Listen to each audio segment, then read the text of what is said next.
मित्रों, आज हमारा जन्मदिन है और इस जन्मदिन पर सबसे पहले हम हमारे चैनल से जुड़े हुए समस्त सब्सक्राइबर्स को, जिन्होंने कि हमें बहुत कम समय में 1.5 लाख से ऊपर हमारा परिवार बना दिया है, उसके लिए हम आप सभी लोगों के तहे दिल से आपका स्वागत करते हैं, आपका सम्मान करते हैं और आपको ढेर सारी शुभकामनाएं देते हैं। मित्रों, हमने अपने गायत्री की 40 वर्ष की साधना में जो कुछ भी पाया है, आज हम इस वीडियो के माध्यम से आप लोगों को तोहफे के रूप में कुछ 2 विधि हम बताने के लिए जा रहे हैं कि आपको यदि दैनिक साधना करना है गायत्री की, तो आप किस तरीके से करें कि आपको गायत्री मंत्र फलित हो। यह वीडियो आपके लिए बहुत ही नितांत उपयोगी सिद्ध होने के लिए जा रहा है। इस वीडियो को आप एक बार नहीं कई बार सुने। इस वीडियो में हम आपके लिए दैनिक साधना के बारे में बताने के लिए जा रहे हैं कि यदि आप दैनिक साधना कर रहे हैं तो किस तरीके से करें ताकि आपको गायत्री मंत्र बहुत जल्दी फलित हो। तो इसको बड़े ध्यानपूर्वक और पूरा वीडियो यदि आप सुनेंगे तो निश्चित रूप से आपके लिए समझ में आएगा कि आप कहाँ पर त्रुटि कर रहे थे और गायत्री मंत्र की साधना आपको किस प्रकार से करना चाहिए। तो निश्चित रूप से यह वीडियो आपके लिए लाभकारी सिद्ध होगा। राधे राधे, राधे राधे, जय श्री कृष्णा। नमस्कार, मैं आचार्य पंडित गिरीश बारुलिया, गायत्री महामंत्र।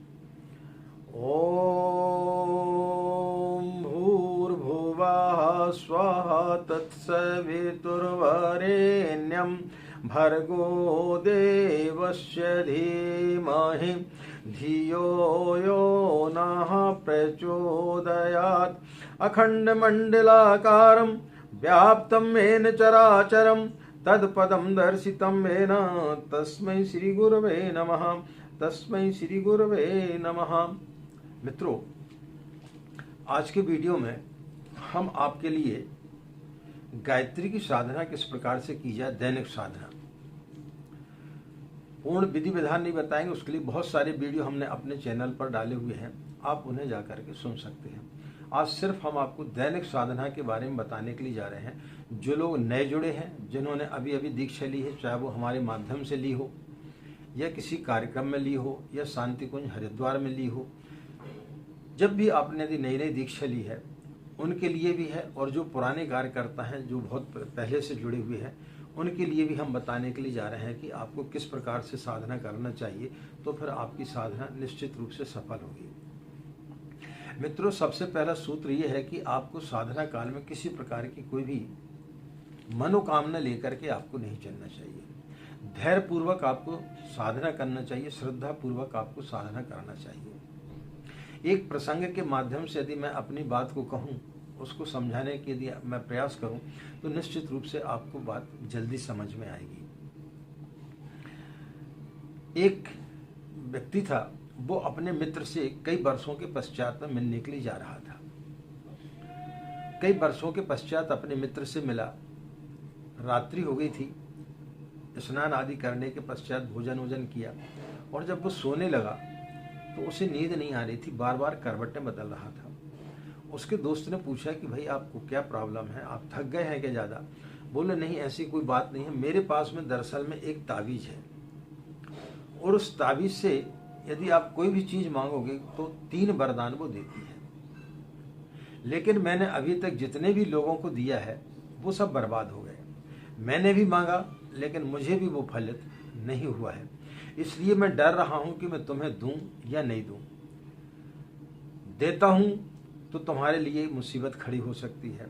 मुझे दुख होगा कि मैं इतने वर्षों के पास में अपने मित्र के पास में आया और उसके लिए जो है इसका लाभ नहीं दे सका, लेकिन इसे बहुत सोच समझ कर के उपयोग करना है, इसलिए मैं बड़ा भयभीत हो रहा हूं कि तुम्हें दूं या नहीं दूं। पास में उसकी पत्नी खड़ी हुई थी, उसके मित्र की। उसने बड़ी जल्दबाजी की, नहीं नहीं, बोले आप दे दीजिए। बोले शायद अभी तक जिन लोगों ने भी मांगा है वो शायद मांगना ना जानते हो, आप भी मांगना नहीं जानते हो, लेकिन हम इसका सही तरीके से उपयोग करेंगे।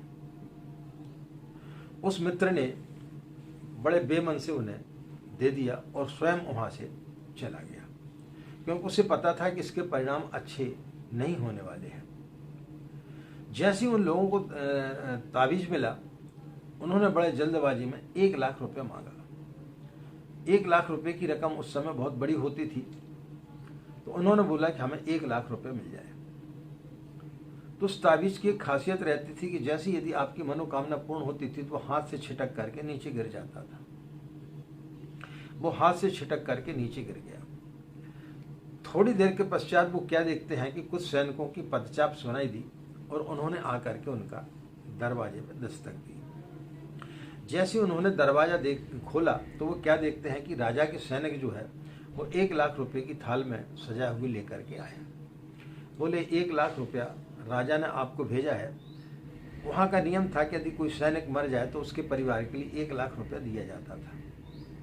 तो बोले तुम्हारा जो पुत्र है वो चूंकि सेना में था और वो मारा गया है, इसलिए आपको 1 लाख रुपया राजा ने भेंट स्वरूप दिया है। वो तो हतभ्रम हो गए, पागलों जैसी स्थिति हो गई कि लड़का चला गया, 1 लाख रुपए को करेंगे क्या। तब पत्नी ने बोला कि जल्दी करो, अपने लड़के को कहीं दफना ना दिया हो, उसकी अंत्येष्टि ना कर दी हो। अभी हमारे पास में 2 वरदान और बाकी हैं, हम अपने लड़के को वापस मांग लेते हैं। उन्होंने फिर उस ताबीज से बोला कि हमारा लड़का वापस दे दो। थोड़ी देर के बाद में उन्हें पदचाप सुनाई दी, आवाज आई, माताजी, पिताजी। लेकिन जब उन्होंने दरवाजा खोल के देखा तो आदमी के चलने फिरने की आवाज तो आ रही है, लेकिन कोई व्यक्ति दिखाई नहीं दे रहा। उन्हें समझ में आ गया कि ये तो प्रेत योनि में चला गया, ये तो भूत बन गया है। अब व्यक्ति आपका चाहे लड़का हो, पति हो, पत्नी हो, कोई भी हो, लेकिन उसको आप इस रूप में तो स्वीकार नहीं कर सकते हैं। तब फिर वो बहुत घबराए। अब बोले क्या किया जाए। बोले एक और हमारे पास में मौका है। तब फिर उन्होंने फिर मांगा कि हमारे लड़के को वापस भेज दिया जाए। क्या हुआ, कुछ भी उन्हें नहीं मिला। तो मित्रों, इस कहानी के पीछे हमारा सिर्फ तात्पर्य है कि जब भी आप साधना करते हैं निष्काम भावना से साधना करें, क्योंकि व्यक्ति जब भी मांगता है उल्टा ही मांगता है। जब भी व्यक्ति ईश्वर से मांगता है सही चीज नहीं मांगता है। ईश्वर के पास जब हम बैठे हैं तो हमें पता है कि ईश्वर आपको क्या देना चाहता है, हमें क्या चाहिए। वो सर्वज्ञाता है, उसे सब कुछ पता है। तो जिसे सब कुछ पता है तो उससे फिर हम मांगेंगे तो हमारी कृपणता होगी। अब चलिए बताते हैं हम आपको कि आपको दैनिक साधना किस प्रकार से करना है। पूरे कर्मकांड नहीं बताएंगे, हम सिर्फ आपको सूक्ष्म रूप में बताएं, क्योंकि उसके सारे वीडियो हमने बहुत सारे हर प्रकार के डाले हुए हैं। आप हमारे चैनल को सब्सक्राइब करें, आचार्य पंडित गिरीश बारोलिया या सिर्फ गिरीश बारोलिया के नाम से सर्च करेंगे तो आपको सारे वीडियो वहाँ पर मिल जाएंगे। प्लेलिस्ट में आप जाके देखेंगे तो पूरे गायत्री साधना से संबंधित आपको 300-400 वीडियो उसमें मिल जाएंगे। उसमें आपको सारी चीज़ें मिल जाएंगी। आज सिर्फ हम आपको दैनिक साधना के बारे में बताने के लिए जा रहे हैं। दैनिक साधना जो लोग करने के लिए जा रहे हैं और वो चाहते हैं कि हमें गायत्री मंत्र फलित हो, तो उसके लिए आपको सबसे पहले क्या काम करना पड़ेगा, ब्रह्म मुहूर्त में आपको सोकर उठना पड़ेगा। ब्रह्म मुहूर्त में की हुई साधना सबसे ज्यादा सफल होती है। यदि आप नए नए जुड़े हैं तो आप एक माला का जाप करें। थोड़ा और समय हो गया है तो आप 3 माला का जाप करें। लेकिन जो पुराने कार्यकर्ता हैं, जो 5 साल से 10 साल से 20 साल से जुड़े हुए हैं, उन्हें नियमित रूप से कम 11 माला गायत्री मंत्र का जाप जरूर करना चाहिए। यदि उनके पास में समय है तो वो लोग 11 माला गायत्री मंत्र का जाप करें। मित्रों, सिर्फ गायत्री मंत्र जप लेने से ही कुछ नहीं होता है, उसके साथ में आपको कुछ चीजें और करना चाहिए। ब्रह्म मुहूर्त में सो करके जब आप उठे, आपने गायत्री की साधना की, 1 माला की, 3 माला की, 5 माला की, जितने भी आपके पास में समय, अपने समय अनुसार साधना करें। ऐसा नहीं कि आपने आज दीक्षा ली और आप जो है एकदम से 21 माला का जाप करने लगे या 40 माला का जाप करने लगे। माला की संख्या को एकदम से ना बढ़ाएं, धीरे धीरे बढ़ाएं।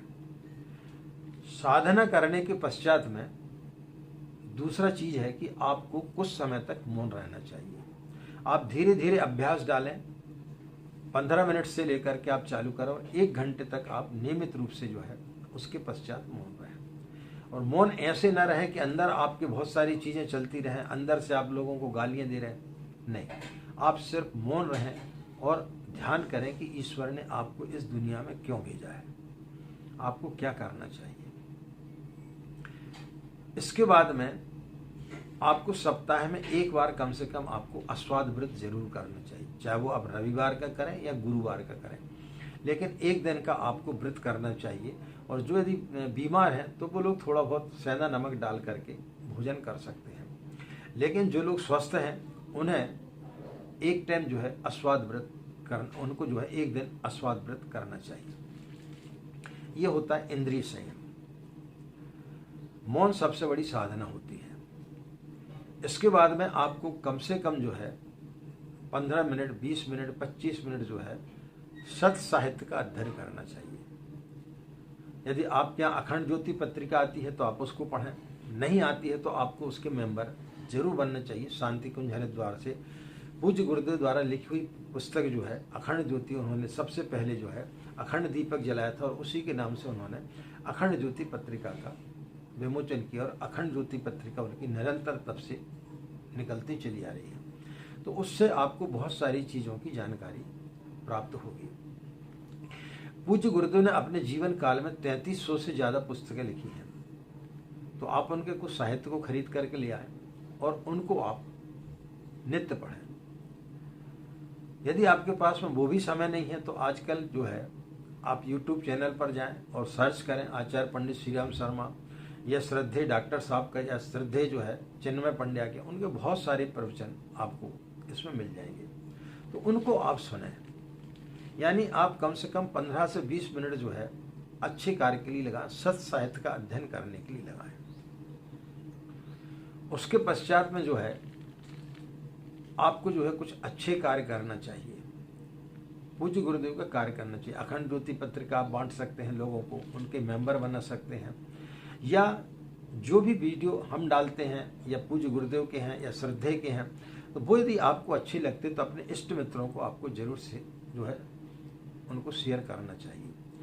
तो स्वाध्याय, संयम, सेवा ये बहुत जरूरी है गायत्री साधना के साथ में। तो यदि आप दैनिक गायत्री की साधना करना है तो इन सी चीज़ों को आपको अपनी साधना में उनको समाहित करना चाहिए। तो ये होगी आपकी गायत्री की साधना। 1 माला से प्रारंभ करें, 3 माला तक जाएं। ज़्यादा आप जाप ना करें, क्योंकि ज़्यादा जाप करने से आपकी स्थिति खराब हो सकती है। आपकी उतनी प्रैक्टिस नहीं होती, उतना आपका अभ्यास नहीं होता है। तो जिनका अभ्यास नहीं होता है और वो जो शायद चाहते हैं कि हमें जल्द से जल्द बहुत सारी कोई चीज़ मिल जाए, तो वो कभी कभी जो है 40 दिन का अनुष्ठान 20 दिन में करना चाहते हैं, 9 दिन का अनुष्ठान 2 दिन में करना चाहते हैं। ऐसी स्थिति में आप परेशानी में पड़ सकते हैं। और जो पुराने कार्य करता है उन्हें कम से कम 11 माला गायत्री मंत्र का जाप अवश्य करना चाहिए। इसके पश्चात में हम एक आपको दूसरी चीज बताने के लिए जा रहे हैं, जो पूज्य गुरुदेव ने बताया कि आत्मबोध और तत्वबोध की साधना। इस साधना के लिए हर व्यक्ति के पास में समय होता है।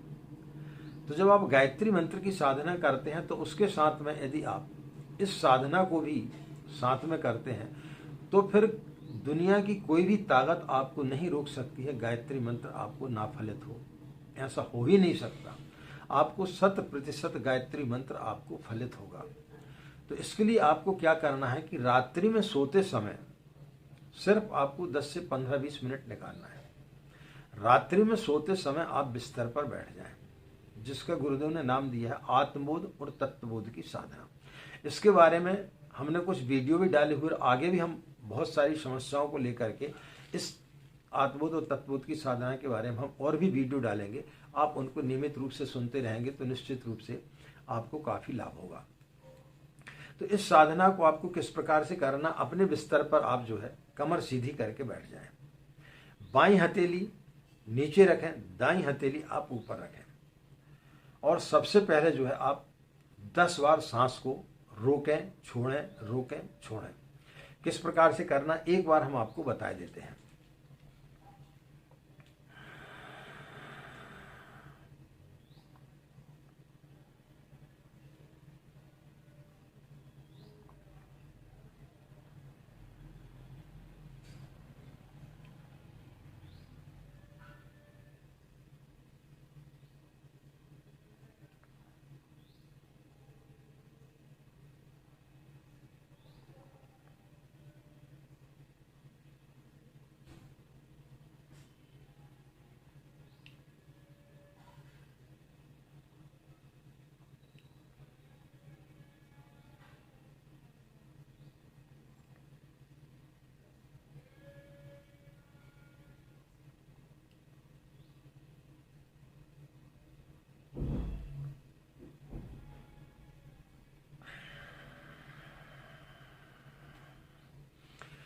इस प्रकार से आपको 10 बार करना है। सांस को छोड़ना है, रोकना है, छोड़ना है, रोकना है।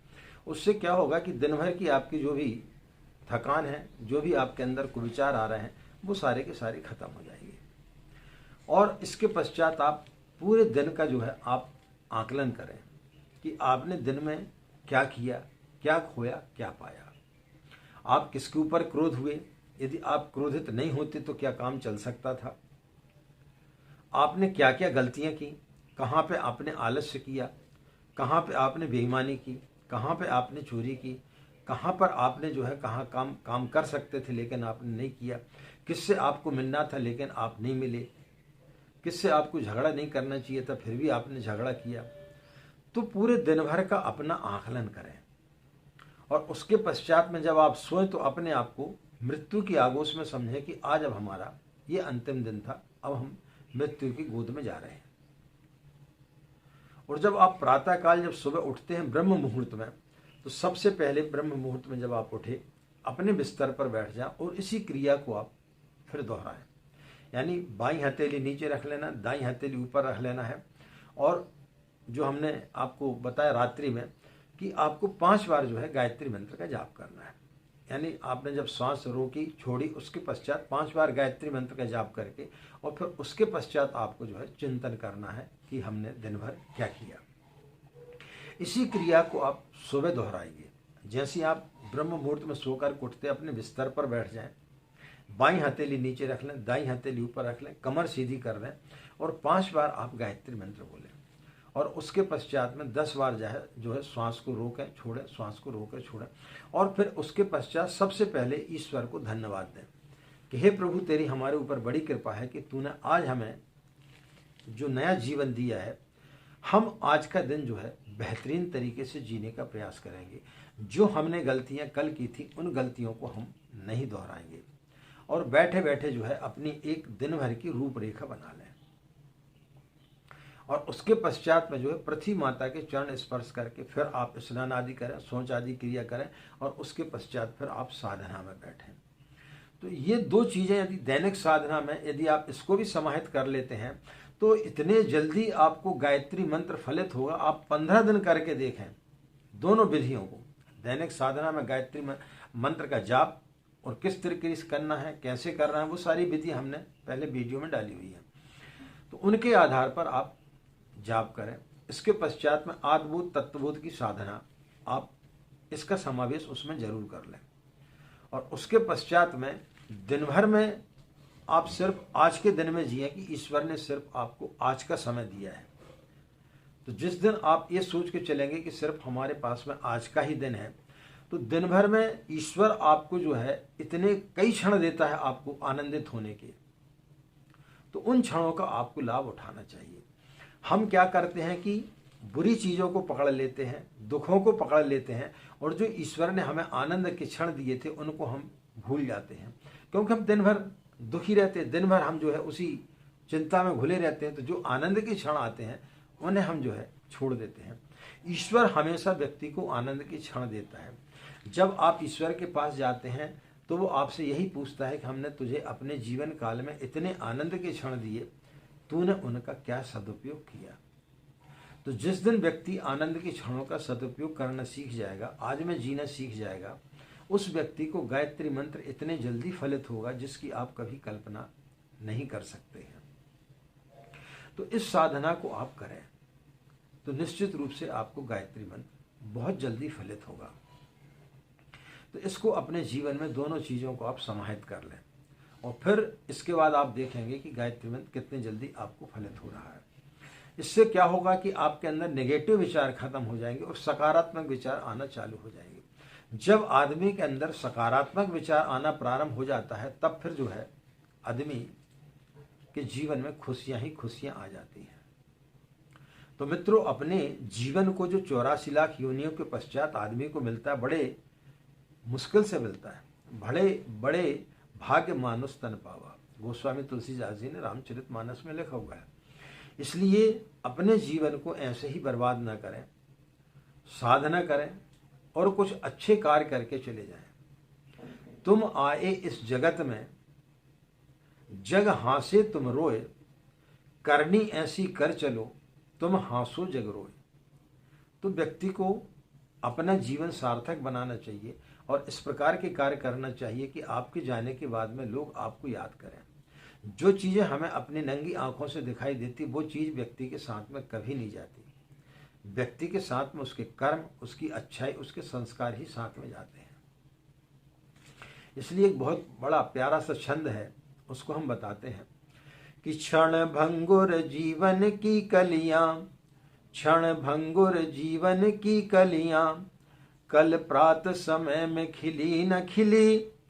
मल्यागिर की सुचि शीतल मंद सुगंध समीर वही न बही। कलिकाल कुठार लिए फिरता तन नम्रत चोट झिली न झिली। भजले हरि नाम अरी रसना, फिर अंत समय में हिली न हिली। हमारा जो जीवन है क्षण भंगुर मात्र है, क्षण भंगुर जीवन की कलियां कल प्रात समय में खिली न खिली। कोई जरूरी नहीं है कि सुबह आप जिंदा रहेंगे या नहीं रहेंगे। आप रात्रि में सोए, जरूर नहीं है कि सुबह आप जीवित उठेंगे। कल प्रात समय में खिली न खिली।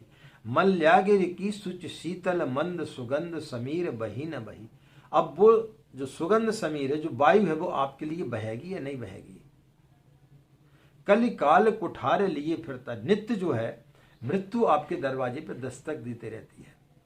हर दिन कितने लोग मृत्यु शैया पर जा रहे हैं, कितने लोग मर रहे हैं, लेकिन उसके पश्चात भी हम उससे सबक नहीं लेते हैं। कलिकाल कुठार लिए फिरता तन नम्रत चोट झिली झिली। उसकी चोट हमें सह पाए हम या नहीं सह पाए। इसलिए भजले हरि नाम अरि रसना। इसलिए हे जीव, रसना ने जीव, अपने जीवन में जो है आप भगवान का नाम ले लें। अंत समय में आपका जो भगवान का नाम ले पाए या नहीं ले पाए। तो इसलिए हमें ईश्वर का ध्यान हमेशा करना चाहिए। जब भगवान ने बाली से बोला कि हम तुम्हें जिंदा कर सकते हैं यदि तुम चाहते हो, तब उसने गोस्वामी तुलसीदास जी ने बड़ी अच्छी चौपाई लिखी है कि जन्म जन्म मुनि यतन कराही, अंत राम कछु आवत नाही। बड़े बड़े संत मुनि जो है कितना यत्न करते हैं, लेकिन अंतिम समय में भगवान का नाम याद नहीं आ पाता। इसलिए यदि आप नित्य अपने जीवन में इसको अपना लेते हैं तो अंतिम समय में भी आप जो है गायत्री मंत्र बोलते हुए भी अपने प्राण आप त्यागेंगे। तो मित्रों, ये हमने आपको साधना बताई, दैनिक साधना के बारे में। अब उसके पश्चात आप लघु अनुष्ठान करना चाहते हैं, 1.25 लाख अनुष्ठान करना चाहते हो, तो उसके लिए अपना एक समय निर्धारित करें और वो आप अलग से करें। लेकिन जो दैनिक साधना के बारे में हम बता रहे हैं, उस दैनिक साधना को आप यदि इस तरीके से करते हैं तो फिर निश्चित रूप से 100% आपको इसका लाभ प्राप्त होगा। इसमें किसी प्रकार की कोई भी संदेह नहीं है। आपको लाभ प्राप्त इसलिए नहीं होता क्योंकि आप सही तरीके से जाप नहीं करते हैं। तो इस तरीके से यदि आप जाप करेंगे तो निश्चित रूप से आपको फलित होगा। और यह जो सूत्र हम आपको दे रहे हैं आज, यह हमारे जन्मदिन पर हमारे सभी चाहने वालों को हम एक प्रकार का तोहफा दे रहे हैं कि इसके आधार पर इस वीडियो को आप सेव कर लें, ज़्यादा से ज़्यादा अपने इष्ट मित्रों को आप शेयर करें ताकि वो भी लोग जो है इस चीज़ का लाभ उठा सकें। हमारा आज के दिन आपसे सिर्फ यही निवेदन है, हम आपसे सिर्फ यही मांगते हैं कि आप हमारे वीडियो को ज़्यादा से ज़्यादा लोगों को शेयर किया करें, क्योंकि ये हमारे विचार नहीं होते, ये परम पूज्य गुरुदेव के विचार होते हैं। तो आपको लाभ मिल रहा है, लेकिन दूसरों को भी लाभ आप दें, दूसरे लोग भी लाभ से वंचित न हो सकें, तो फिर आपकी साधना बहुत जल्दी फलित होगी। जो लोग नए जुड़े हैं, जिन्होंने अभी तक हमारे चैनल को सब्सक्राइब नहीं किया है, उनसे निवेदन है कि वो हमारे चैनल को जरूर सब्सक्राइब कर लें और इसी प्रकार अपना स्नेह और प्यार देते रहें। पुनः समस्त सब्सक्राइबर्स को जिन्होंने हमें 1.5 लाख परिवार का बना दिया है, 1.5 लाख का हमारा परिवार हो गया, उन्हें पुनः हम हार्दिक बधाई देते हैं, शुभकामनाएं देते हैं। और इन्हीं कामनाओं के साथ माँ गुरुदेव व गायत्री माता से प्रार्थना करते कि आप सभी का जो है दिन मंगल में हो, आपका जीवन मंगल में हो, आपके जीवन में किसी प्रकार की कोई भी कठिनाई ना हो, जो भी आपकी मनोकामना हो ईश्वर उन्हें पूर्ण करे। आज इतना ही, हमें आज्ञा दें। नमस्कार, ओम शांति।